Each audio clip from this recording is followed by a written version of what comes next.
In a smoke-filled roadside bar outside Phoenix, Martha's hands trembled as her husband slammed his empty bottle on the scarred wooden counter. "1 bottle of top-shelf whiskey," Ray slurred to the bartender, his grip tightening on her wrist. "And I'll throw in my wife here as part of the deal." The bar erupted in cruel laughter.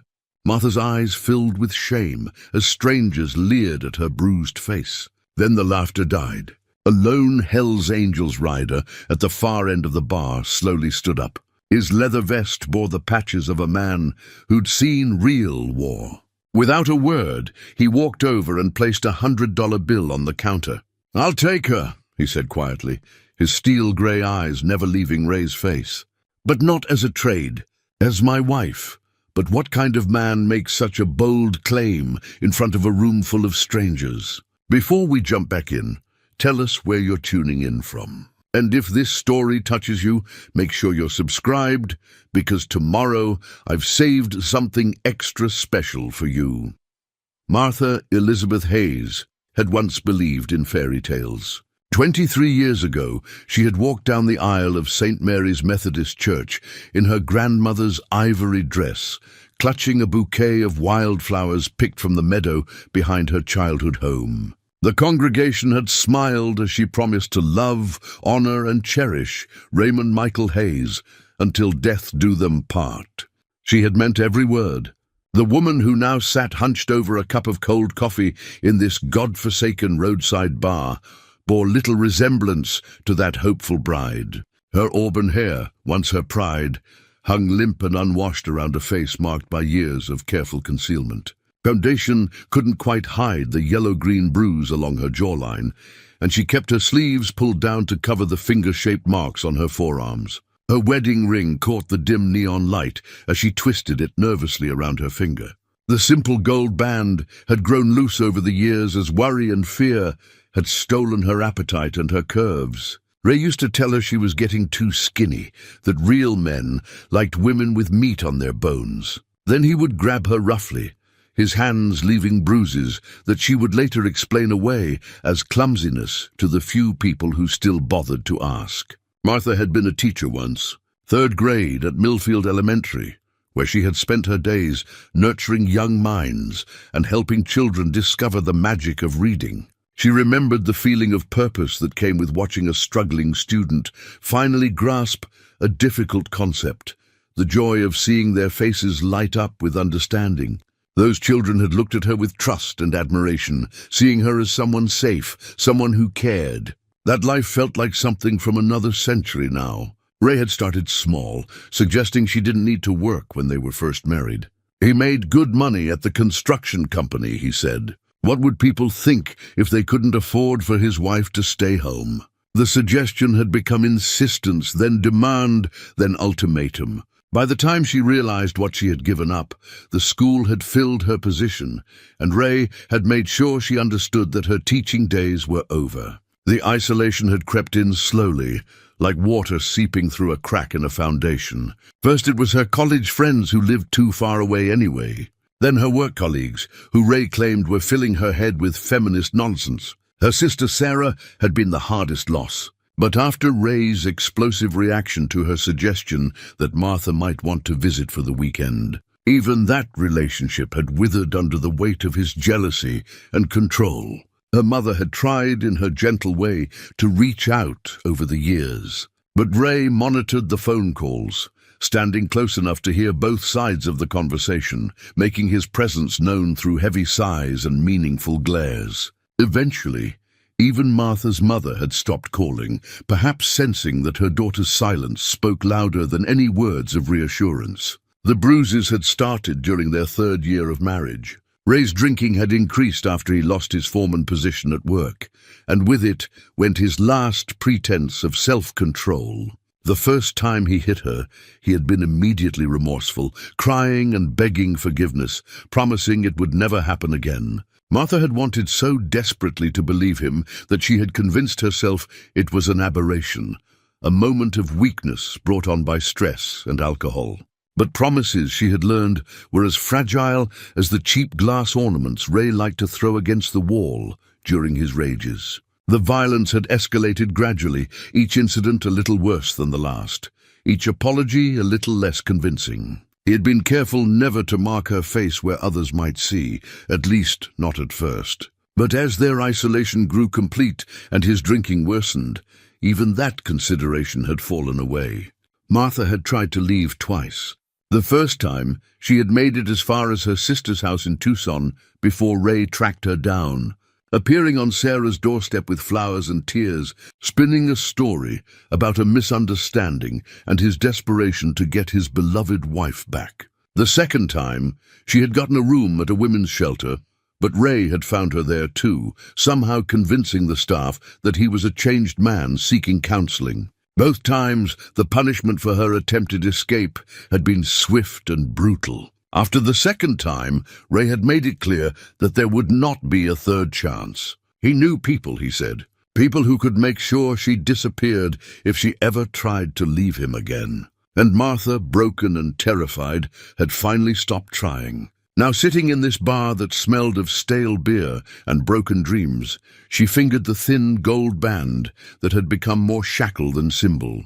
She had long since stopped believing in rescue or redemption. She had accepted that this was her life, that she would endure until she could endure no more.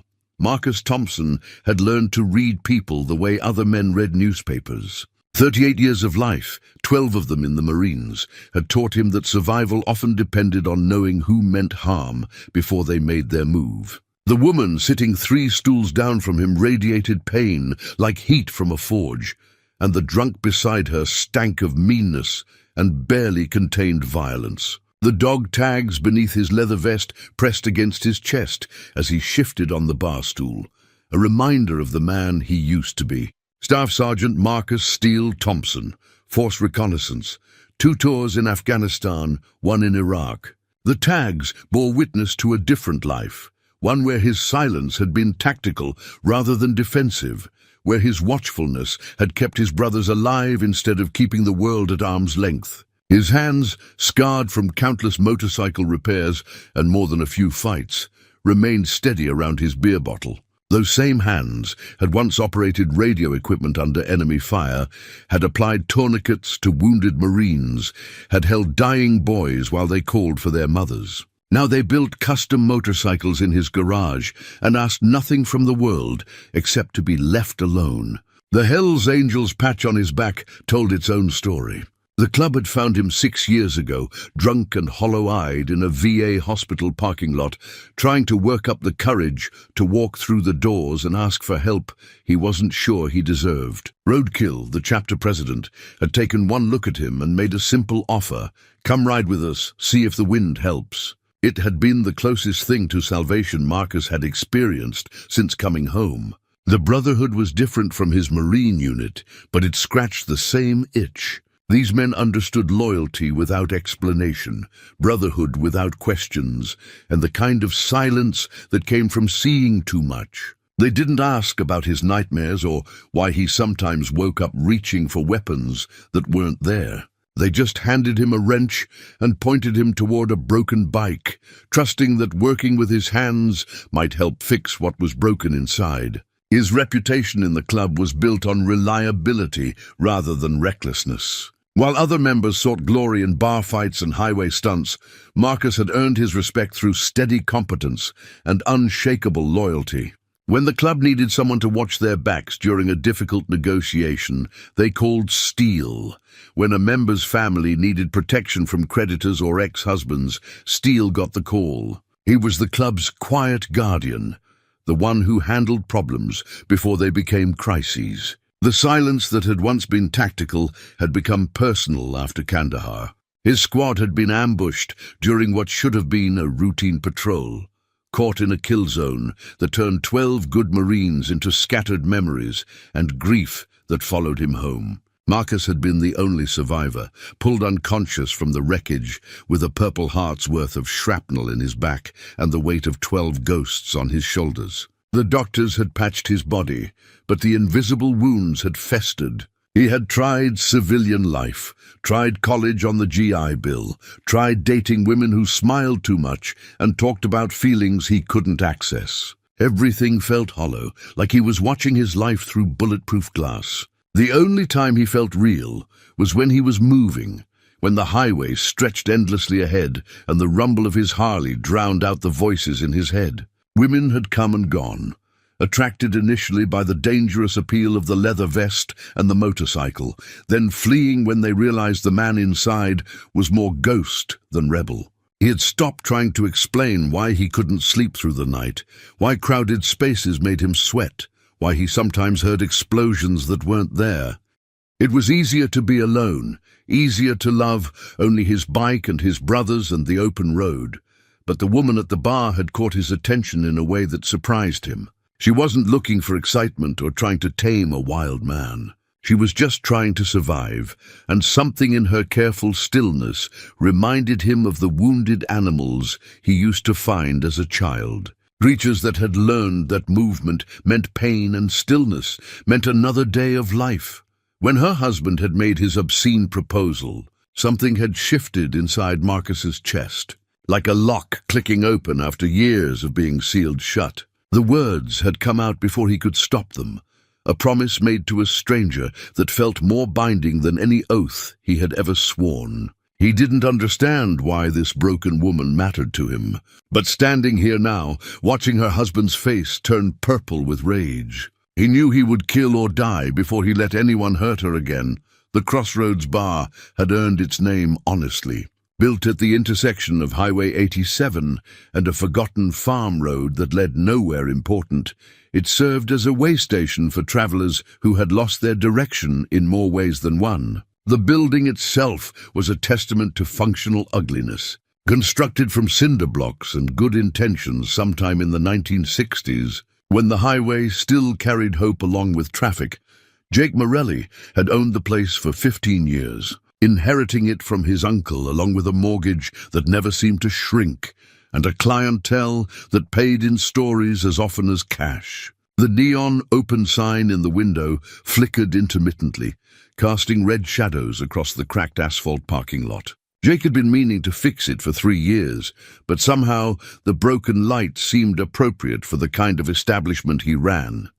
Inside, the bar stretched along one wall like a wooden altar to lost causes. The mirror behind it was cracked in 2 places, creating a fractured reflection that seemed fitting for the people who sought solace in its dim interior. Mismatched bar stools lined up like supplicants, their vinyl seats patched with duct tape in various colors. The air hung thick with decades of cigarette smoke, despite the state ban that had gone into effect years ago. Some smells, Jake had learned, became part of the building itself.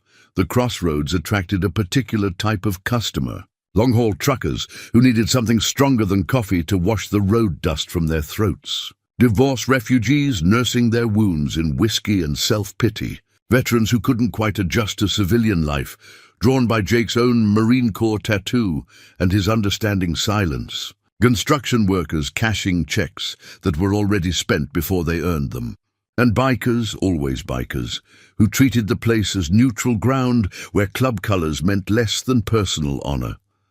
Jake had established rules over the years, unwritten laws that kept his establishment from becoming another roadhouse crime scene. No drugs changed hands under his roof. Weapons stayed holstered or sheathed unless someone's life was genuinely threatened.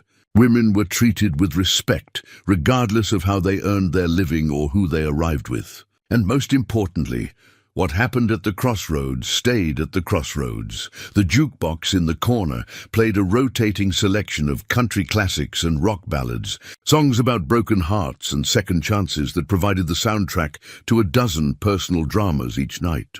Hank Williams and Johnny Cash understood the clientele better than any therapist ever could.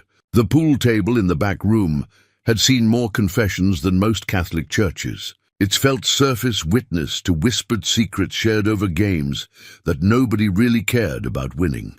Regular customers had their own assigned seats, territories marked by habit rather than hostility. Old Pete claimed a corner stool every evening from 6 to 9, nursing a single beer while he told anyone who would listen about his glory days as a minor league pitcher. Maria, A waitress from the truck stop down the road stopped by after her late shifts to drink wine from a coffee cup and text her daughter who lived 3 states away. Tommy the mechanic held court at the far end of the bar, dispensing automotive wisdom and relationship advice with equal authority and questionable accuracy. The Crossroads had witnessed its share of human drama over the years. Jake had seen men drink away their fortunes and their families, had watched women discover strength they never knew they possessed, had observed the delicate dance of people trying to connect across the vast distances that life had carved between them. He had learned when to listen and when to mind his own business, when to cut someone off and when to let them find their own bottom. Tonight felt different, though. Jake had developed an instinct for trouble during his years behind the bar, and the tension in the room was thick enough to slice. The drunk and his wife radiated dysfunction like a toxic cloud, while the lone biker at the end of the bar watched everything with the focused intensity of a predator. Jake had seen enough bar fights to recognize the signs, but something about this situation felt larger than a simple altercation. The flickering neon sign outside cast its broken light across a scene that would change 4 lives forever.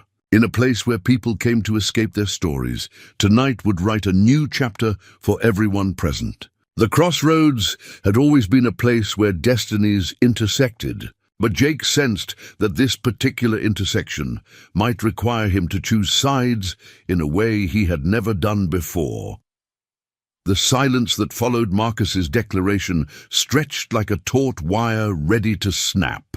Every conversation in the bar had died, every pool cue had stilled, every breath had been held as the weight of his words settled over the room like smoke from a distant fire. Martha felt her heart hammering against her ribs as she stared at this stranger who had just claimed her as his wife, with the calm certainty of a man stating the weather. Ray's face had cycled through confusion, disbelief, and was now settling into the familiar, red-faced fury that Martha knew preceded his worst moments. His grip on her wrist tightened until she could feel her bones grinding together, but she didn't make a sound. Years of experience had taught her that any reaction would only make things worse. "You think this is funny?" Ray's voice cracked with alcohol and outrage. "You think you can just walk over here and take what's mine?"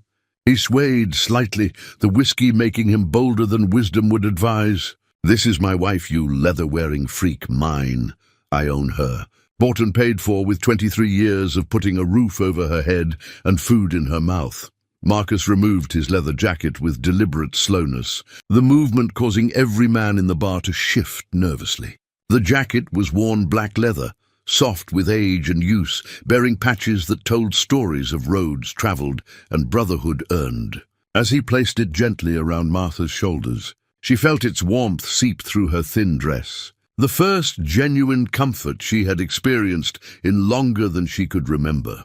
"She's not property," Marcus said quietly, his voice carrying the kind of authority that came from leading men in life or death situations. "And she's not yours anymore." He turned to face Martha, his steel-grey eyes meeting hers with an intensity that made her breath catch. "Ma'am, I know this seems sudden, but I'm offering you a choice. You can stay with him and nothing changes, or you can come with me and start over. Either way, nobody's trading you for anything ever again." Martha felt something crack open inside her chest, a sensation she hadn't experienced since her teaching days, when a struggling student finally grasped a difficult concept. This stranger was offering her something she had stopped believing existed: choice, agency, the possibility that her life could be something other than an endurance test. You can't just steal another man's wife. Ray lurched forward, his hand reaching for the knife he always carried on his belt. "I'll cut you open and watch you bleed out on this floor." The change in Marcus was instantaneous. One moment he was a calm man making a reasonable offer. The next, he was a coiled predator whose entire body had shifted into a fighting stance that spoke of professional training and hard-won experience. His hand moved to intercept Ray's wrist with surgical precision, applying pressure to nerve points that made the drunk cry out in pain and drop his weapon. "I served 2 tours in Afghanistan," Marcus said conversationally, his grip never loosening on Ray's wrist. "I've killed men who were better trained, better armed, and significantly more sober than you are right now. So let me make this simple. The lady is going to make her choice, and you're going to respect it. Or we can step outside and discuss your objections in a more private setting." Jake, the bartender, had his hand on the shotgun he kept beneath the register, but something in Marcus's demeanor told him this situation was under control. The other patrons watched with the fascination of people witnessing a car accident, unable to look away but wise enough to stay out of the way. Martha pulled the leather jacket tighter around her shoulders, feeling its weight like armor against the world. For the first time in years, someone was treating her like a human being worthy of respect and protection. The jacket smelled like motor oil and leather, and something indefinably masculine that wasn't threatening or possessive, but simply present. "I'll go with you," she whispered, the words barely audible in the charged atmosphere of the bar. Then louder, with more conviction than she had felt in decades. "I choose 23 to go with you." Ray's face contorted with rage and disbelief. "Martha, you get back here right now. You're my wife. You promised to obey me." But Martha was already standing, the leather jacket hanging loose on her small frame, but somehow making her feel larger, stronger, more substantial than she had in years. She looked at her husband of 23 years and saw him clearly for perhaps the first time, a small, mean man whose power had come entirely from her willingness to surrender it. Martha's torn dress caught on the bar stool as she stood, the fabric ripping further with the sound that seemed to echo through the silent bar. The dress had once been blue, a cheerful cornflower shade that she had chosen years ago when she still believed that pretty clothes might make her feel pretty again. Now it hung in tatters, stained with spilled beer and marked with the evidence of Ray's rough handling. Each tear in the fabric told a story of violence and degradation that she was finally ready to leave behind. "You walk out that door with him and you're dead to me." Ray's voice cracked with desperation and rage. "You hear me, Martha? Dead. You got nowhere to go, nobody who wants you. You think this biker trash is gonna take care of you? He'll use you up and throw you away, just like every other man you ever meet." Marcus moved with the fluid precision of someone accustomed to dangerous situations, positioning himself between Martha and her husband while keeping his movements non-threatening to the other bar patrons. His presence radiated a calm authority that made Ray's bluster seem even more pathetic by comparison. "Mom," Marcus said softly, his voice pitched only for Martha's ears, "we can walk out of here right now and you never have to see him again. But once we leave, there's no going back. Are you sure this is what you want?" Martha looked down at her torn dress, at the bruises on her arms that were already turning purple in the dim bar light, at the wedding ring that had become nothing more than a golden chain around her finger. She thought about the woman she used to be, the teacher who had inspired children and dreamed of making a difference in the world. That woman had been buried under years of fear and control, but maybe she wasn't dead. Maybe she was just waiting for someone to offer her a way out. "I'm sure," she said, surprised by the steadiness in her own voice. "I want to leave." Ray lunged forward, desperation overriding what little sense the alcohol had left him. "She's my wife. You can't just steal her. I'll call the cops. I'll have you arrested for kidnapping." Jake the bartender finally spoke up, his voice carrying the authority of a man who had seen too much drama in his establishment. "Ray, the lady made her choice. You keep carrying on like this, and I'll be the one calling the cops. About that unpaid tab you've been running for 3 months? The threat hit home. Ray's face went pale beneath his whiskey flush as he calculated debts he couldn't pay and consequences he couldn't afford. His bluster deflated like a punctured tire, leaving behind only the sad reality of a man whose wife had just chosen a stranger over him. Marcus placed a gentle hand on Martha's elbow, guiding her toward the door with the careful attention of someone leading a wounded animal to safety. "My bike's outside," he said quietly. "I know you're scared, but I promise you're safe now." Martha's legs felt unsteady as they walked across the sticky barroom floor, past tables full of people who watched their progress with the fascination reserved for live entertainment. She could feel their eyes on her torn dress, her bruised face, her obvious terror. But for the first time in years, the attention didn't feel predatory. It felt like witness to her liberation. Martha. Ray's voice followed them across the bar, high and desperate now. "You come back here? You can't make it without me. You got no money, no job, nowhere to go. You'll be begging me to take you back within a week." The words hit their target, awakening the familiar voice of doubt that had kept her trapped for so long. Maybe Ray was right. Maybe she was making a terrible mistake. Maybe this stranger would abandon her the moment he realized what damaged goods he had claimed. Maybe she would end up worse off than before. But then Marcus's hand touched hers, warm and steady, and completely without demand. "One step at a time," he murmured. "That's all we need to do. Just keep walking." The bar door opened with a rusty squeal, letting in a blast of cool desert air that carried the scent of sage and freedom. Martha stepped across the threshold and felt something shift inside her chest, as if chains she hadn't even known she was wearing had suddenly fallen away. Behind her, Ray's voice rose to a desperate howl, but the sound seemed to come from another world, another life that no longer had any claim on her. Outside, under a sky full of stars she hadn't bothered to notice in years, Martha took her first breath as a woman who belonged to no one but herself. The ride to Marcus's cabin took 43 minutes along winding mountain roads that Martha had never seen before. She pressed herself against his back on the Harley, feeling the rumble of the engine through her entire body as they climbed into hills that seemed to rise like protective walls around them. The wind whipped through her hair, carrying away the stale smoke of the bar and the lingering echo of Ray's threats. For the first time in years, she felt like she could breathe. Marcus's cabin sat in a clearing surrounded by ponderosa pines, their tall trunks standing like silent sentinels in the moonlight. The structure was simple but well-maintained, built from logs that had weathered to a silver gray that blended seamlessly with the shadows. Solar panels on the roof caught the starlight, and a small generator hummed quietly beside a neat stack of split firewood. Everything about the place spoke of careful preparation and self-sufficiency.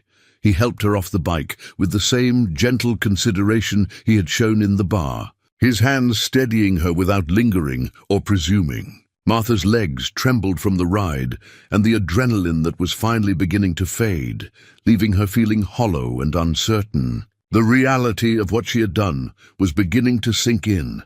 She had left her husband for a man she didn't know, abandoned the only life she had known for 2 decades to follow a stranger into the mountains. "Second thoughts?" Marcus asked quietly, reading her expression with the same accuracy he had demonstrated earlier. His voice held no judgment, only understanding and the implicit promise that her answer would be respected, whatever it might be. Martha looked back down the mountain road they had traveled, then at the cabin that represented an unknown future.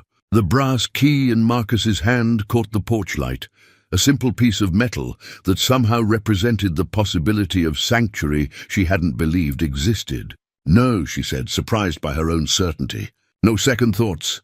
Marcus unlocked the front door and gestured for her to enter first, a courtesy that struck her as both old-fashioned and revolutionary. When had Ray last opened a door for her, or asked her preference about anything? She stepped across the threshold into a space that felt immediately different from any home she had known. The interior was spartanly furnished, but comfortable, with handmade wooden furniture that showed the marks of careful craftsmanship. A stone fireplace dominated one wall, flanked by bookshelves filled with volumes on everything from motorcycle maintenance to military history. The kitchen was small but functional, with copper pots hanging from hooks and herbs growing in small pots on the windowsill. Everything was clean and organized without being obsessive, the home of a man who valued simplicity and order. "The bedroom's through there," Marcus said, nodding toward a door off the main room. "Bathroom's attached. You can lock the door if it makes you feel safer. I'll sleep out here on the couch." The offer of privacy and security, made without expectation or ulterior motive, nearly brought Martha to tears. She realized she had been bracing herself for demands, for the inevitable price that would come due for her rescue. In her experience, men always wanted something, always expected payment in one form or another for any kindness they showed. But Marcus simply handed her the key and stepped back, giving her space to make her own choices. "There's clothes in the dresser," he continued, his tone matter-of-fact. "My sister left some things here last time she visited. Might fit you better than what you're wearing. And there's food in the kitchen if you're hungry." Martha looked down at her torn dress, suddenly aware of how she must appear. Disheveled, bruised, wearing the evidence of her humiliation like a scarlet letter. But when she met Marcus's eyes, she saw no judgment there, no pity or disgust. Just quiet acceptance and impatience that seemed infinite. Why? She asked, the question that had been building inside her since the moment he had spoken up in the bar. "Why did you help me? You don't even know me." Marcus was quiet for a long moment, staring out the window at the dark forest beyond. When he finally spoke, his voice carried the weight of old pain and hard-won wisdom. "Because everybody deserves a chance to start over," he said simply. "Because nobody should have to live in fear. And because sometimes we get opportunities to do the right thing. And what kind of man would I be if I walked away from that?" The brass key felt warm in Martha's palm as she closed her fingers around it. A tangible symbol of the sanctuary she had found in the most unlikely of places. Martha woke to the sound of coffee brewing and the unfamiliar sensation of sunlight streaming through clean windows. For a moment, panic seized her as she struggled to remember where she was and why Ray wasn't shaking her awake with demands for breakfast. Then the events of the previous night came flooding back, and she felt something she hadn't experienced in years, relief at waking up. The bedroom Marcus had given her was simple but peaceful, with whitewashed walls and furniture made from what looked like reclaimed barnwood. On the dresser she had found clothes that belonged to his sister, soft jeans, cotton shirts, and a warm cardigan that smelled faintly of lavender. For the first time in decades, she had slept through the night without waking to check if Ray was in one of his moods. Among her few belongings from the bar, she had found something she thought was lost forever. Her grandmother's wooden cross, hand-carved by her grandfather during the Depression, had somehow survived Ray's periodic purges of her possessions. The cross was simple, hewn from oak and worn smooth by decades of handling during prayers and moments of desperation. Finding it felt like a sign, a connection to the woman she used to be and the faith she had thought was dead. When she emerged from the bedroom, Marcus was standing at the kitchen stove, bacon sizzling in a cast-iron pan. He had traded his leather vest for a simple flannel shirt, and she could see how the domestic setting transformed him from dangerous biker to something approaching normal. But his awareness remained constant. She noticed how he positioned himself to keep the door in sight, how his shoulders never fully relaxed, even in his own home. "Sleep okay?" he asked without turning around, giving her space to adjust to his presence without feeling watched or judged. "Better than I have in years," Martha admitted, surprised by her own honesty. She clutched the wooden cross, running her thumb over its familiar surface. "I found this in my things. I thought Ray had thrown it away." Marcus glanced at the cross, his expression softening slightly. "Your grandmother's? My grandfather made it for her when they were courting. She gave it to me when I got married, said it would protect me." Martha's voice caught slightly. "I guess it took a while to work. Maybe it was waiting for the right moment," Marcus said quietly, sliding eggs onto 2 plates. "Sometimes protection comes in ways we don't expect." They ate breakfast in comfortable silence, punctuated by small conversations about simple things. The weather, the wildlife that visited his bird feeders, the garden he maintained behind the cabin. Martha found herself relaxing in a way she had forgotten was possible, her shoulders gradually unclenching as she realized that Marcus had no agenda, no demands, no expectation that she perform gratitude or affection in exchange for his kindness. After breakfast, he showed her around the property. The cabin sat on 5 acres of mountain land, with a workshop where he built custom motorcycles and a small barn that housed his tools and equipment. Everything was meticulously organized, a reflection of military discipline applied to civilian life. But there were softer touches too.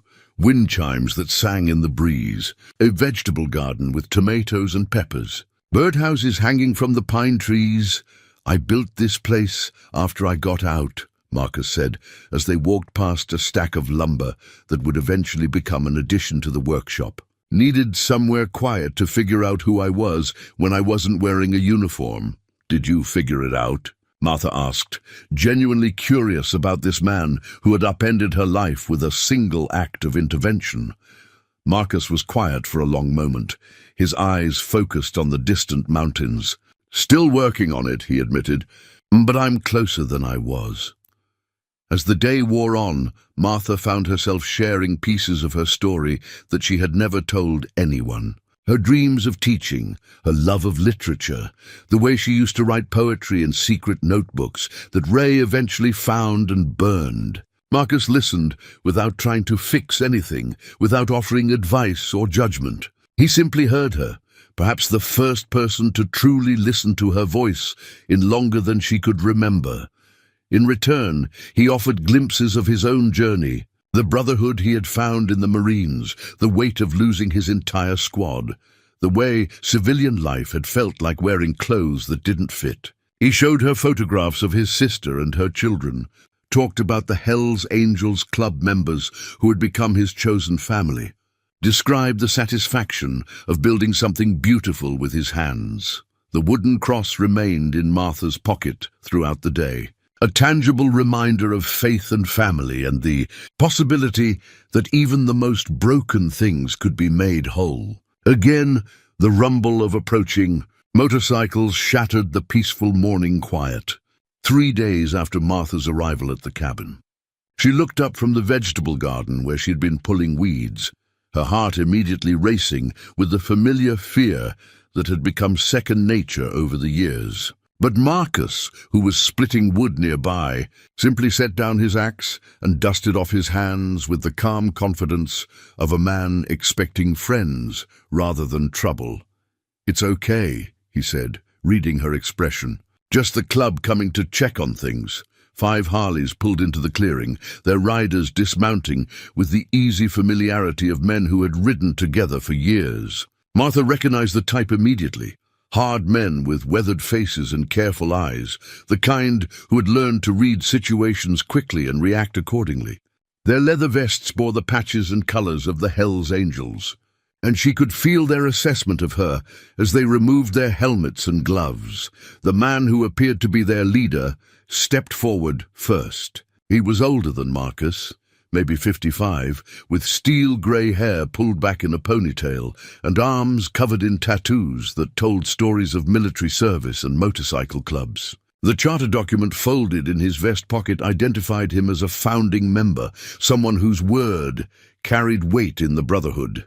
"Steele," the man said, using Marcus's road name. "Heard you had some excitement at the crossroads the other night.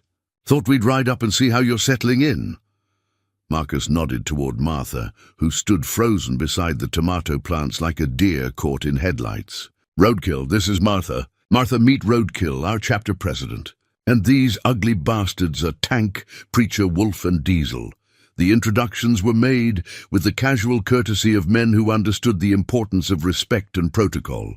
Each member nodded politely to Martha, but she could see the questions in their eyes. This was unprecedented behavior from their brother Steele, the loner who had never brought a woman to club gatherings, let alone claimed one as his wife in a public bar. "Mind if we talk privately for a minute?" Roadkill asked Marcus, his tone suggesting it wasn't really a request. Marcus glanced at Martha, who nodded quickly and retreated toward the cabin. She could hear the murmur of conversation from the porch, too low to make out specific words, but intense enough to understand that her presence was being discussed and evaluated. The weight of their scrutiny pressed down on her like a physical force, reminding her of how precarious her new situation really was. Tank, a mountain of a man with hands like sledgehammers. was the first to voice concerns that the others shared. "Brother, you know we got your back no matter what, but this is moving pretty fast. 3 days ago you were riding solo. Now you got a wife we never met?" "She was being sold like livestock," Marcus replied quietly, his voice carrying the edge that meant the discussion was approaching dangerous territory, by a drunk who had been beating her for years. What was I supposed to do? Walk away? Preacher, whose nickname came from his habit of quoting scripture at inappropriate moments, leaned against his bike and studied Martha through the cabin window. "Noble intentions, Steele, but good intentions don't always lead to good outcomes. What do you know about her? Could be she's running a con. Could be she's got enemies following her trail. Could be she's exactly what she appears to be," Marcus countered. "A woman who needed help and got it. Wolf, the club's enforcer, and a man whose reputation for violence was well-earned, spoke with the bluntness that had made him valuable in negotiations with rival clubs. Problem is, this affects all of us now. You claim her as your old lady, she becomes part of the family. That means we're all responsible for protecting her, and we're all vulnerable if she brings trouble to our door." The conversation continued for nearly an hour, with each member expressing variations of the same concerns. They had seen brothers make impulsive decisions about women before, had watched relationships tear apart the careful bonds that held the club together. Their skepticism wasn't personal. It was protective, born from experience and genuine care for their brother's well-being. Finally, Diesel, the youngest member of the group, offered a perspective that carried weight because of his reputation for careful judgment. "Look, Steele's never steered us wrong before. If he says she's worth protecting, maybe we should trust his instincts. But we keep our eyes open, watch for problems, and deal with them if they surface." The charter document in Roadkill's pocket rustled as he shifted position, a reminder of the oaths they had all sworn to support each other through whatever challenges arose. In the end, brotherhood meant accepting your brother's choices, even when you questioned them, standing together even when you stood apart. Ray Hayes had sobered up enough to realize that losing Martha meant losing more than just a wife. Without her Social Security disability check from the back injury she'd sustained in a car accident years ago, without her careful management of their meager finances, without her presence to blame for his failures, he was left with nothing but empty bottles and mounting debts. The crumpled divorce papers on his kitchen table mocked him with their legal language and official seals, documents Martha had filed months ago but never had the courage to serve.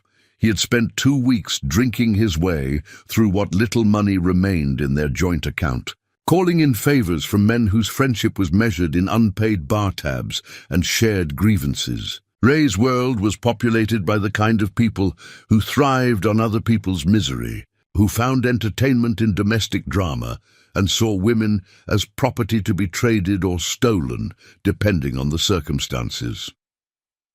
Tommy Briggs, a thin man with prison tattoos and a reputation for finding people who didn't want to be found, had been Ray's drinking partner for years. He knew people who knew people, had connections in the kind of businesses that operated on the margins of legality. For $50 and a bottle of whiskey, Tommy had made some calls and gathered information that Ray couldn't have obtained on his own. "Your old lady's been seen up in the mountains," Tommy reported over beers at a different bar, one that didn't have Jake's protective policies, riding behind some Hell's Angels prospect on a Harley. "They got a place up near Prescott, real secluded. Word is the guy's ex-military, thinks he's some kind of white knight." The information burned in Ray's chest like acid reflux. The idea that Martha, his Martha, was living with another man made his vision blur with rage. He had owned her for 23 years, had molded her into exactly what he wanted, had broken her down until she was completely dependent on him. The thought that she might be happy, might be healing, might be remembering who she used to be before he got his hands on her, was intolerable. "We're going to get her back," Ray declared, his words slurring slightly despite his attempts to stay sober enough to plan. "Gonna show this biker trash what happens when you steal another man's property." Tommy looked skeptical. "Ray, these Hell's Angels guys don't mess around." You go up there looking for trouble, you might find more than you can handle. But Ray was beyond rational thought. The divorce papers represented an unacceptable loss of control, a rejection that struck at the core of his identity. Without Martha to dominate and terrorize, he was forced to confront the emptiness of his own life. And that reflection was more than his fragile ego could bear. He began planning his approach with the kind of obsessive focus he usually reserved for drinking. Ray knew Martha's weaknesses, knew exactly which buttons to push to make her crumble. He would remind her of her obligations, of the vows she had sworn before God and witnesses. He would threaten the consequences that would follow if she didn't come home immediately. And if words failed, he had other methods of persuasion. The restraining order Martha had filed along with the divorce papers was just a piece of paper, Ray told himself. Courts couldn't protect her if they didn't know where she was, and besides, he knew how to make his threats in ways that skirted the edges of legal language. He had learned over the years how to terrorize without quite crossing lines that would land him in jail. Ray's plan was simple in its brutality. He would drive up to the mountains with Tommy and a couple of other drinking buddies, men who owed him favors or shared his views about women who got too big for their britches. They would surround the cabin, overwhelm any resistance, and take Martha back where she belonged. The biker could try to stop them, but Ray had numbers and surprise on his side.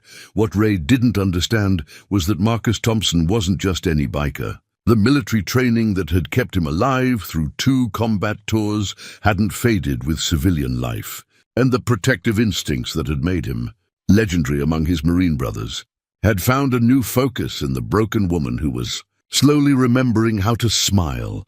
The divorce papers lay crumpled and forgotten on Ray's table as he loaded his truck with rope, duct tape, and the kind of tools that had no legitimate purpose in a domestic dispute. In his alcohol-addled mind, he was simply reclaiming what belonged to him.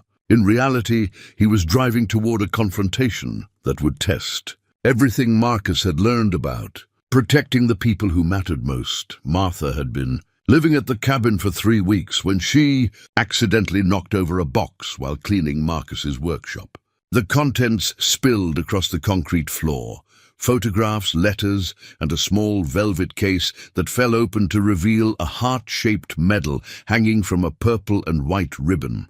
She recognized it immediately from her grandfather's similar decoration, carefully preserved in her childhood home until her mother had donated it to the local museum along with his other military memorabilia. Purple Heart gleamed in the afternoon sunlight streaming through the workshop windows, its bronze surface bearing the profile of George Washington and the inscription for military merit. Martha had always known that Marcus was a veteran, but seeing the physical evidence of his sacrifice made her understand the depth of what he had endured. This wasn't just a medal. It was proof that he had bled for his country, that he had paid a price most people couldn't imagine.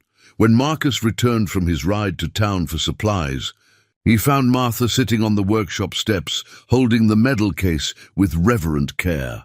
His expression went through several changes as he realized what had happened: embarrassment, resignation, and finally a kind of weary acceptance that his secrets had been discovered. "I'm sorry," Martha said immediately. "I was cleaning and knocked over the box. I didn't mean to go through your private things." Marcus sat down beside her on the steps, his movements careful and deliberate. "It's okay. I don't exactly advertise it, but I'm not ashamed of it either." He took the medal case from her hands, his fingers tracing the familiar outline. "Got this in Kandahar province, Afghanistan. Improvised explosive device took out our convoy. Killed 11 of my brothers and left me with enough shrapnel in my back to set off airport metal detectors for the rest of my life." The matter-of-fact way he spoke about trauma that would have broken most people struck Martha as both heartbreaking and inspiring. She had spent years allowing her own pain to define her, shrinking smaller and smaller until she almost disappeared entirely. But Marcus had taken his wounds and transformed them into strength, used his suffering as fuel for protecting others. "Were you the only survivor?" she asked quietly, Yeah. The single word carried the weight of survivor's guilt that had driven him to the edge of self-destruction more than once. 12 of us went out that morning. Only one came back. For a long time, I couldn't figure out why I deserved to live when better men than me didn't make it home. Martha understood that feeling in ways she couldn't fully articulate. She had spent years wondering why she deserved the life Ray had forced on her, why she couldn't find the courage that other women seemed to possess naturally. The difference was that Marcus had channeled his pain into purpose, while she had allowed hers to become a prison. "I used to write poetry," Martha said suddenly, surprising herself with the admission. "Before Ray, before everything fell apart. I had notebooks full of poems about teaching, about the children I worked with, about dreams I had for the future." She laughed bitterly. "Ray found them one day and burned them all. Said poetry was for people who couldn't deal with the real world." Marcus turned to study her face, seeing past the fading bruises to the intelligence and creativity that abuse had tried to crush. "What kind of poetry?" "Silly things, mostly. About the way children's faces light up when they finally understand a difficult concept. About the changing seasons in the schoolyard. About hope and growth and all the things I stopped believing in." Martha's voice grew stronger as she spoke, as if giving voice to her memories was helping her reclaim them. "I thought maybe if I could capture beautiful moments in words, I could hold on to them when everything else felt dark." "That doesn't sound silly at all," Marcus said, with the kind of sincerity that made Martha's throat tighten with unexpected emotion. "That sounds like someone trying to make sense of the world, trying to find meaning in small moments. That's what kept me sane overseas, actually. Writing letters to my sister, describing the landscape, the people, the way the light looked different in the desert." They sat in comfortable silence for a while, the Purple Heart resting between them like a bridge between their separate experiences of trauma and healing. Both had been broken by circumstances beyond their control. Both had survived when survival seemed impossible, and both were slowly learning that the past didn't have to determine the future. "I want to write again," Martha said finally. "I want to remember who I was before fear took over my life." Marcus smiled, the first completely unguarded expression she had seen from him. "I'd like to read your poems someday, when you're ready to share them." Martha found the teaching certificate in a cardboard box she had brought from her old life, tucked between faded photographs and documents she had managed to save from Ray's periodic purges of her belongings. The certificate was creased and yellowed with age, but the gold seal still gleamed, and the elegant script still proclaimed her qualification to teach elementary education in the state of Arizona. She stared at it for a long moment, remembering the pride she had felt the day she graduated from college, the dreams she had harbored about making a difference in young lives. "I haven't thought about this in years," she murmured, running her fingers over the embossed lettering. Martha Elizabeth Powell, the name read, from before she had become Mrs. Hayes and lost herself in the process. Marcus looked up from the motorcycle engine he was rebuilding at the kitchen table, his hands black with grease, but his attention fully focused on her discovery. "You were a teacher? 3rd grade? I'd loved it more than anything I'd ever done." Martha's voice grew stronger as she spoke, as if the memories were feeding something that had been starved for decades. "There was this little boy named David who couldn't read when the school year started. Everyone said he was just slow, maybe had learning disabilities. But I spent extra time with him, found books about subjects he was interested in, dinosaurs mostly. By Christmas, he was reading at grade level. The pride in her voice was unmistakable, and Marcus found himself smiling at the transformation taking place before his eyes. This was a glimpse of who Martha had been before abuse had stolen her confidence and joy. What happened to him? I don't know. Ray made me quit teaching after our 2nd year of marriage. Said it was inappropriate for a wife to be spending so much time with other people's children when she should be focused on her own family. Martha's expression darkened with the memory. "We never had children. Ray said it was my fault, that I was defective somehow. But I think he was just afraid that a child might interfere with his control over me. Marcus wiped his hands on a shop rag and moved to sit beside her at the kitchen table. It's not too late, you know. To teach again, I mean. The certificate might be old, but the knowledge and passion are still there. I'm 46 years old, Martha protested. I've been out of the classroom for over 20 years. Everything has changed. Technology, teaching methods, curriculum standards. I wouldn't even know where to start, so you learn, Marcus said simply. You study, you take courses, you volunteer. You remember why you wanted to teach in the first place, and you build from there. He gestured toward the certificate. That piece of paper says you have the foundation. The rest is just updating your tools. The idea terrified and thrilled Martha in equal measure. For so long, she had defined herself by her limitations, by the things Ray had told her she couldn't do.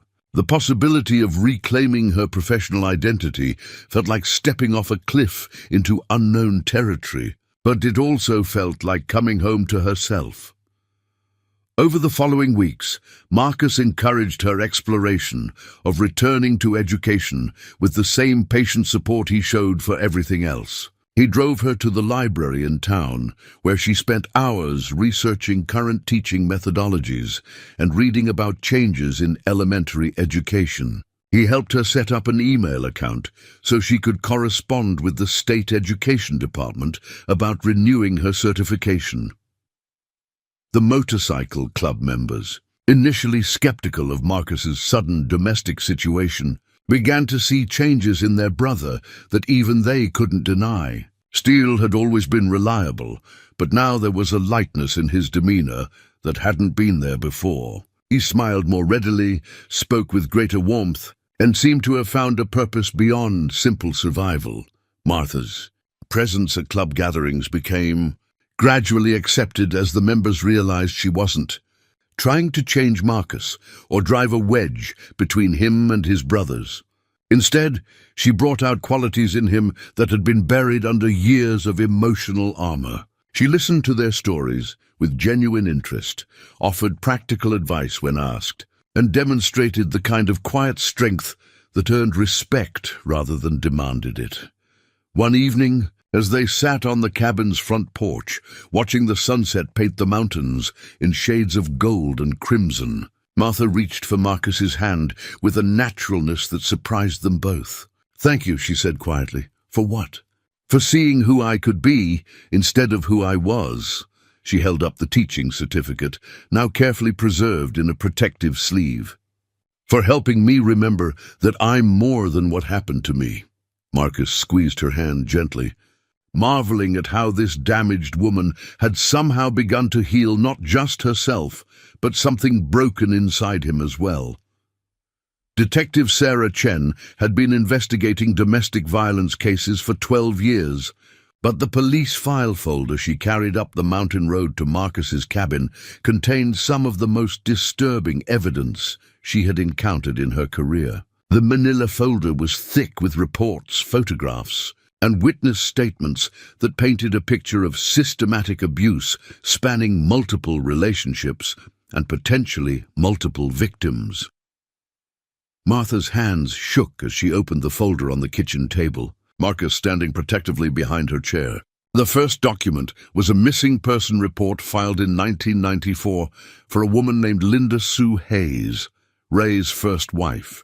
Martha stared at the photograph of a young blonde woman with kind eyes and a nervous smile, realizing with growing horror that she was looking at her predecessor.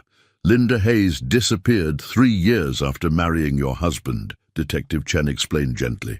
"Her family reported her missing when she failed to show up for her sister's wedding.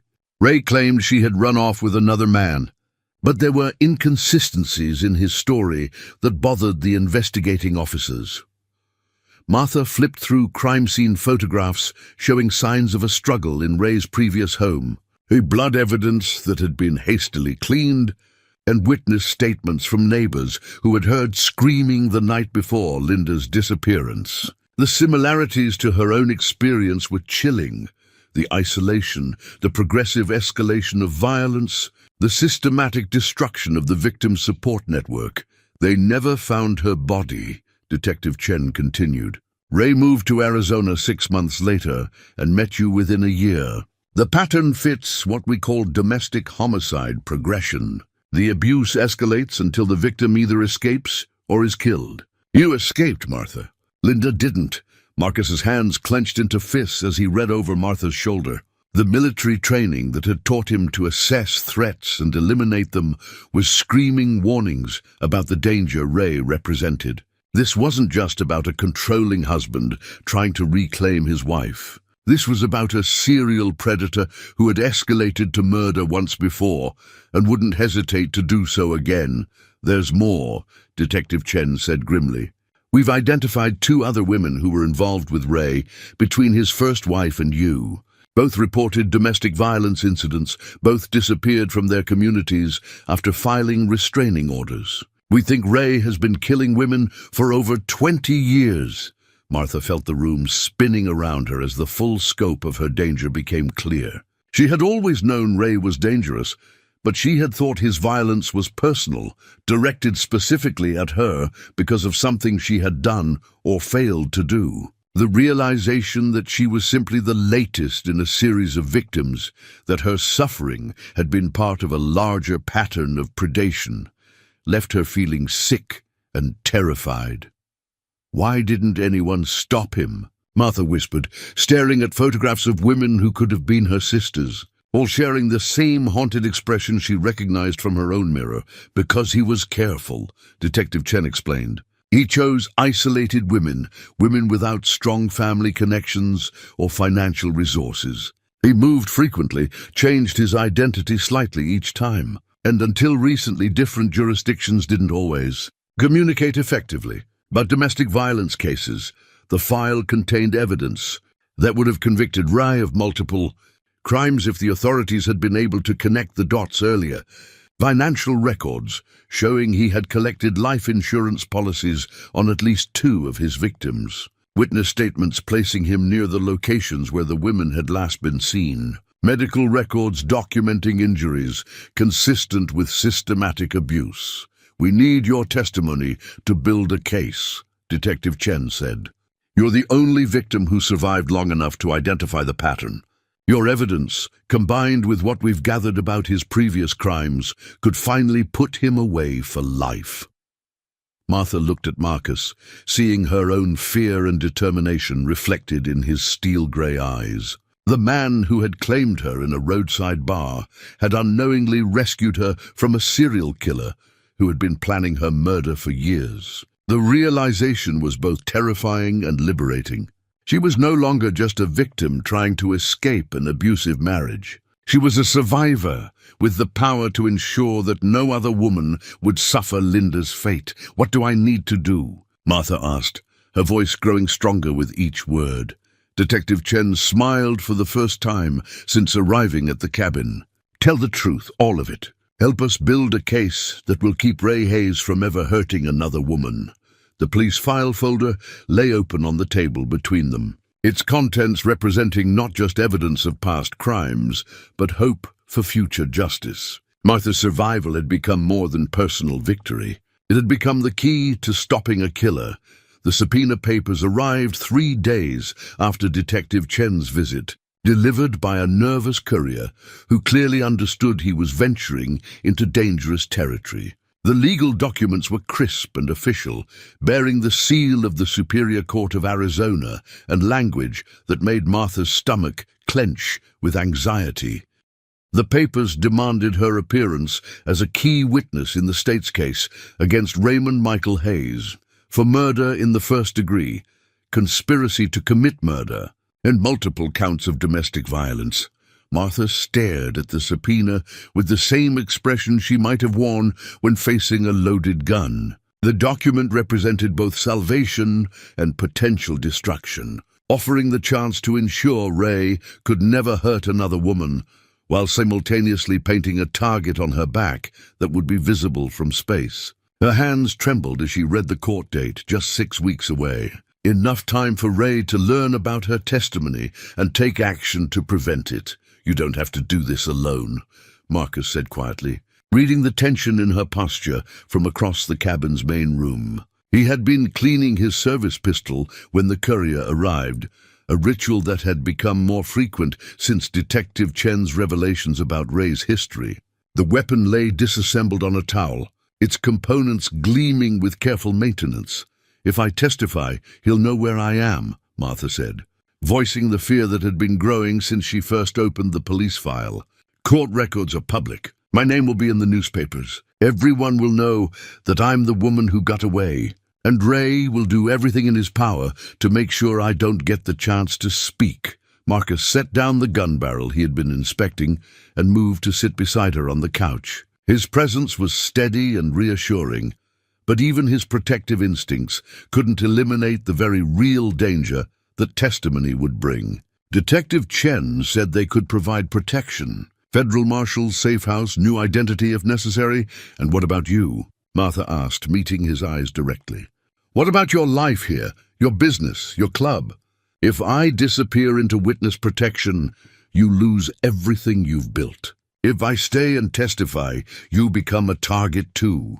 The question hung in the air between them, like smoke from a distant fire. Marcus had spent 6 years building a life in these mountains, establishing relationships with his Hell's Angels brothers, creating a sanctuary where he could heal from the wounds of war. Choosing to protect Martha meant potentially sacrificing all of that, trading his hard-won peace for a life of constant vigilance and danger. But as Marcus looked at the subpoena papers, he realized the choice had been made weeks ago in a roadside bar when he had claimed Martha as his wife. The vows he had spoken that night hadn't been legally binding, but they had been morally absolute. He had promised to protect her, and that promise transcended personal convenience or safety. "My military contacts might be useful," Marcus said finally, his voice carrying the calm certainty that had made him a natural leader in combat situations. "I know people in federal law enforcement, former Marines who work in witness protection. We might have options that Detective Chen hasn't mentioned." Martha felt a surge of gratitude mixed with guilt. This man who owed her nothing was willing to risk everything to ensure she could seek justice for herself and the women who hadn't survived Ray's violence. The depth of his commitment both humbled and frightened her, adding another layer of responsibility to an already overwhelming situation. "There's something else," Martha said, her voice barely above a whisper. "The prosecutor wants me to wear a wire to try to get Ray to confess to Linda's murder. They think if they can get him talking about what happened to her, it will strengthen the case against him." The suggestion was simultaneously brilliant and suicidal. Ray's ego and need to maintain control might indeed drive him to boast about his crimes, especially if he thought he was speaking to a woman he considered his property. But the danger of such an operation was enormous, requiring Martha to put herself within striking distance of a man who had already killed multiple times. Marcus was quiet for a long moment, his tactical mind working through scenarios and contingencies. "If you decide to do this, we do it right. Professional equipment, backup surveillance, extraction plan if things go wrong. And we make sure Ray never gets the chance to hurt you again, regardless of what he says on tape." The subpoena papers lay on the coffee table between them, representing a crossroads that would determine not just their future together, but the fate of other women who might cross Ray's path. Martha's decision would ripple outward in ways she couldn't fully predict, potentially saving lives while risking her own. The phone call came at 4 a.m, jarring Marcus awake with the kind of urgency that triggered his combat instincts before his conscious mind had fully engaged. Detective Chen's voice was tight with controlled panic as she delivered news that changed everything. Ray Hayes had escaped from county lockup during a prisoner transport, overpowering 2 guards and disappearing into the Arizona desert with help from associates who had been waiting along the route. Marcus reached for the combat knife on his nightstand, the familiar weight of the military-issue blade grounding him in the reality of immediate danger. The knife had saved his life more than once in Afghanistan. Its 7-inch carbon steel blade, honed to surgical sharpness and balanced for both utility and combat. He had hoped never to need it for close quarters fighting again, but Ray's escape had transformed their mountain sanctuary into a potential battlefield. "How long has he been gone?" Marcus asked, already moving toward the bedroom door to check on Martha. 6 hours. "We've got roadblocks up, helicopters searching, but he knows this area better than we initially realized. And Marcus, there's something else. Ray had visitors in jail, men with criminal records, who were asking questions about your location. We think he's been planning this escape for weeks." Martha woke to find Marcus pulling on tactical clothing he hadn't worn since leaving the Marines, his movements efficient and purposeful in the pre-dawn darkness. The man who had been gentle and patient with her healing was transforming before her eyes into the warrior he had been before civilian life softened his edges. But there was nothing soft about him now. "Ray's escaped," Marcus explained, strapping the combat knife to his thigh with practiced ease. "He's coming here probably with help. We need to be ready." The next hour passed in a blur of preparation that revealed the depth of Marcus's military training and tactical thinking. He contacted Roadkill and the other Hells Angels members, using coded language that conveyed both the nature of the threat and the assistance he needed. Within 40 minutes, the sound of approaching motorcycles announced the arrival of his Brotherhood. Armed and ready to defend one of their own, the cabin's defensible position became immediately apparent as Marcus walked the perimeter with his club brothers, identifying fields of fire, escape routes, and potential ambush points. Years of combat experience had taught him to read terrain like a language, and the mountain setting offered both advantages and vulnerabilities that needed to be addressed before Ray's arrival. Tank and Wolf began setting up defensive positions, using their own military backgrounds to complement Marcus's tactical planning. Preacher worked on communications, establishing contact with Detective Chen's team and coordinating with federal agents who were finally taking the threat seriously. Diesel and the other members secured the approaches to the cabin, creating obstacles that would slow any assault while providing cover for the defenders. Martha watched the preparations with a mixture of awe and terror. These men, who had seemed dangerous but essentially peaceful during her previous encounters with them, were revealing themselves as a disciplined fighting force, with the kind of cohesion that came from shared experience and absolute trust. They moved with the efficiency of soldiers, but their motivation was personal rather than professional. "You don't have to stay," Marcus told her as he checked the action on a rifle that had emerged from a hidden cache in his workshop. "Detective Chen can get you to a safe house. Put you in protective custody until this is over." Martha looked at the combat knife on his belt, understanding that he was preparing to fight and possibly die to protect her. The man who had claimed her in a roadside bar was willing to wage war against her demons, to risk everything he had built for a woman he had known for less than 2 months. The depth of his commitment both humbled and strengthened her. "I'm not running anymore," Martha said with conviction that surprised them both. "Ray has controlled my life through fear for 23 years. If this is where it ends, then this is where I make my stand." Marcus studied her face in the growing dawn light, seeing a strength there that hadn't existed when he first met her.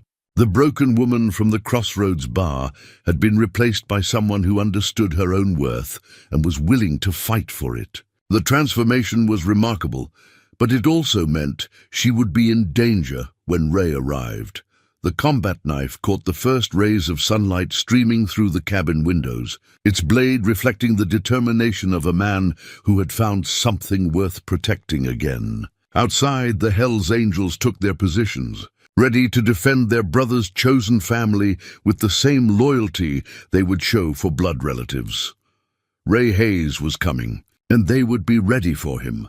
As the sun reached its zenith over the mountain peaks, Marcus pulled Martha aside to a quiet spot behind the cabin where wildflowers grew in defiant clusters between the pine trees. In his weathered hand, he held a simple silver ring that had belonged to his grandmother, a woman who had waited through 2 wars for the men she loved to come home safely. The ring was unadorned but beautiful in its simplicity, worn smooth by decades of faithful wear and polished by countless anxious moments when its owner had twisted it while praying for protection.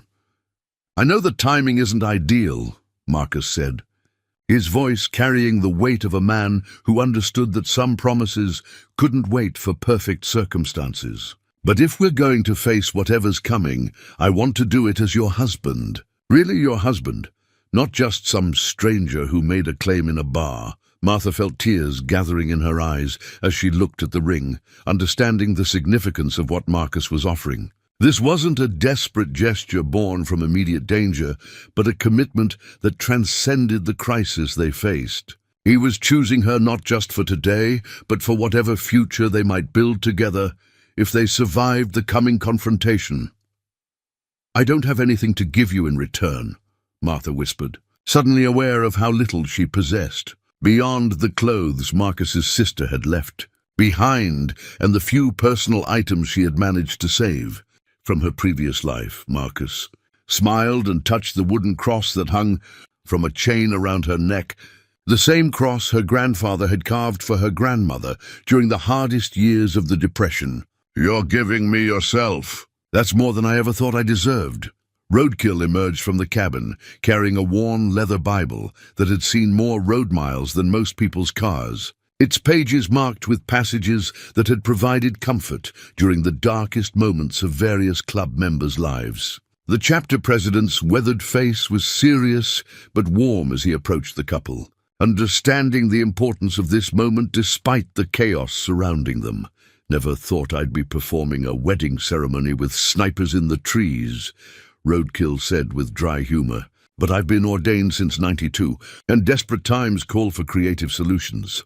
The other Hell's Angels gathered in a loose circle around the couple, their weapons within easy reach, but their attention focused on the simple ceremony taking place in their midst. These men who lived outside conventional societies' rules understood the power of vows spoken between people who had chosen each other against all odds. Martha's hand shook as Marcus slipped the silver ring onto her finger, the metal cool against her skin but warming quickly to her body temperature. The ring fit perfectly, as if it had been waiting for her all along. She looked into Marcus's steel-grey eyes and saw not just love, but absolute commitment, the kind of devotion that would endure whatever trials lay ahead. "I, Marcus Thompson, take you, Martha Hayes, to be my wife," he said, his voice carrying across the mountain clearing with quiet authority. "I promise to protect you, to honor you, and to stand by your side through whatever comes. In war and peace, in darkness and light, until death parts us." Martha's voice was stronger than she expected as she repeated vows that felt more binding than any legal document. "I, Martha Hayes, take you, Marcus Thompson, to be my husband. I promise to trust you, to support you, and to build a life worthy of the love you've shown me. Through fear and hope, through struggle and joy, until death parts us." Roadkill pronounced them husband and wife with the solemnity usually reserved for funeral services, understanding that these vows were being spoken in the shadow of potential tragedy. When Marcus kissed his new bride, the assembled bikers offered restrained applause, their celebration muted by the awareness that enemy forces were approaching their position. The silver wedding ring caught the afternoon sunlight as Martha adjusted to its presence on her finger, replacing the tarnished band that had symbolized years of bondage and fear. This ring represented choice rather than obligation, partnership rather than ownership, love rather than control. It was a circle of protection that no amount of violence could break. As the couple rejoined the defensive preparations, Martha felt a strength she had never known before. She was no longer just a victim trying to escape her past, or a woman dependent on others for salvation. She was Martha Thompson, wife to a warrior, partner to a protector, and active participant in determining her own destiny. The silver ring gleamed on her finger as she helped prepare ammunition and medical supplies, a tangible reminder that love could flourish even in the darkest circumstances. Whatever Ray brought to their mountain sanctuary, he would find not a cowering victim, but a woman who had reclaimed her power and surrounded herself with people willing to fight for her freedom. Ray. Hayes arrived at the mountain cabin just as the sun began its descent behind the western peaks, his pickup truck grinding up the access road with the determination of a man who had burned every bridge behind him. He wasn't alone. 3 other men rode with him, hard-faced criminals who owed him favors or shared his hatred of women who dared to defy male authority. In the truck bed, among coils of rope and other instruments of violence, lay the broken remains of an empty whiskey bottle, its amber glass catching the dying light like fragments of shattered promises. The bottle had once contained the top-shelf bourbon that Ray had demanded in exchange for Martha at the Crossroads bar, the same liquor that had fueled his rage for so many years. Now it lay in pieces, destroyed during his violent escape from custody when he had used it as a weapon against one of the transport guards. The broken glass seemed fitting somehow, a symbol of everything Ray touched being reduced to dangerous fragments. Marcus watched through binoculars from a concealed position as Ray's truck approached the cabin's defensive perimeter. The military training that had kept him alive through 2 combat tours was fully engaged now, his mind calculating distances, assessing threats, and preparing for the kind of close-quarters battle he had hoped never to fight again. But this wasn't Afghanistan, and the people he was protecting weren't fellow Marines. This was personal in a way that made every tactical decision crystal clear. 4 men, armed, approaching from the south, Marcus reported into his radio, alerting the Hells Angels positioned around the cabin's perimeter. Ray's driving, unknown subjects in the passenger seats. They're not trying to be subtle. Ray's strategy, if it could be called that, was based on arrogance and desperation rather than tactical thinking. He believed that overwhelming force and surprise would be enough to reclaim what he considered his property. He had no idea that he was walking into a carefully prepared kill zone, defended by men who had fought real wars against trained enemies. Martha watched from the cabin window as her former husband emerged from the truck, his movements betraying the alcohol and adrenaline that were driving his actions. Even at this distance, she could see the familiar signs of his rage. The red face, the clenched fists, the way he moved like a man barely containing explosive violence. But for the first time in 23 years, the sight of Ray's anger didn't fill her with terror. She was no longer alone and defenseless. "Martha!" Ray's voice carried across the mountain clearing, slurred with drink and thick with menace. "I know you're in there, you worthless whore. Time to come home and face what you've done. You made vows, remember? Till death do us part." The words that had once paralyzed Martha with fear now struck her as pathetic. This man who had controlled her life through intimidation and violence looked smaller somehow, diminished by the mountain setting and the certain knowledge that his reign of terror was ending. She touched the silver wedding ring on her finger, drawing strength from its promise of protection and partnership.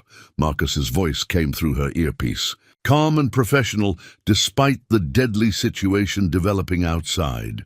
"Stay low, stay quiet. This ends today, but it ends on our terms." Ray began walking toward the cabin, his companions spreading out in what they probably thought was a tactical formation, but which actually exposed them to crossfire from multiple positions. Their overconfidence would be their downfall, but Marcus took no satisfaction in the tactical advantage. He had seen too much death to enjoy the prospect of more violence, even when it was necessary and justified. The confrontation that followed was swift and decisive. Ray's assault on the cabin triggered a defensive response that demonstrated the difference between desperate criminals and trained warriors. The Hells Angels moved with coordinated precision, their military backgrounds allowing them to end the threat with minimal risk to themselves or collateral damage to the surrounding area. When the shooting stopped, Ray lay motionless beside the broken whiskey bottle that had symbolized his power over Martha for so many years. The glass fragments were stained now with blood instead of bourbon, and Martha felt a profound sense of closure as she looked down at the man who had stolen so much of her life. "It's over," Marcus said quietly, pulling her close as federal agents swarmed the scene to secure evidence and process the aftermath. "He can't hurt you anymore." "He can't hurt anyone anymore," Martha nodded, her eyes fixed on the broken bottle that had started this entire journey. Ray's attempt to trade her for whiskey had led directly to his own destruction, a kind of poetic justice that even her grandmother's faith couldn't have scripted more perfectly.